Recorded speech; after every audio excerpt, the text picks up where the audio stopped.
And we all have those many, many, many different colors and different hues within them. So to say that, well, I got to be me, we already naturally do that shift. We naturally adjust our approach. I'm sure, are either of you major football fans or have other sports that you particularly love? Is there a Manchester United or somebody else that you've got Careful. to scream at the telly for? No, wrong one? Very difficult territory, this, especially in the UK.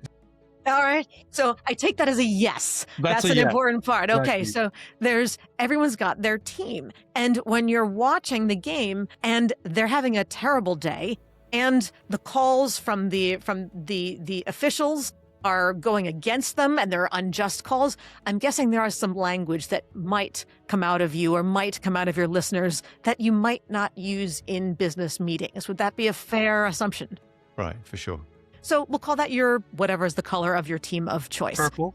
Your purple from your spectrum. Wonderful. So we all naturally already adjust. And that is what's referred to as code switching. And again, as a linguist, it's a term that is used very neutrally. So we code switch, meaning we adjust for our audience. There is also on the far end of that term, there is an unhealthy kind of code switching, which is referred to, at least in many circles here, as covering, which is where you feel like you have to hide who you truly are. And that often has ethnic or racial or gender or some other kind of connotation to it. And we're not condoning that by any stretch of the imagination. But that's one, just like manipulation is a negative form of influence, which is neutral. Similarly, code switching is neutral, covering is negative, and we're not condoning that. It's fascinating because if one is asked to just be authentic, you think, okay, I've got my default mode. Authentic me has one color from the palette, I suppose, and I just go to that default and I use that.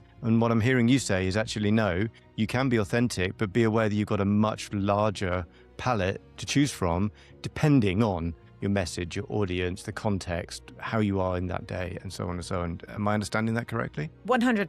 100%. You do, all of those colors are authentic. Your default, your preference may be your purple or maybe some other color at that point. Sure, just like the way that you dress, you may prefer to have your gym clothes, your t-shirts, your sweatpants or whatever is comfortable, but you're not going to go to a board meeting dressed that way. You just know better. Similarly, if you go to the pool or you go to a black tie formal event, you're going to dress appropriate for the context, even if it's not your preferred way of dressing. You know that your message won't land with the audience. They may not even let you in the door, for that matter. So similarly, you need to dress your message through the way that you articulate it, the way that you frame it for that audience.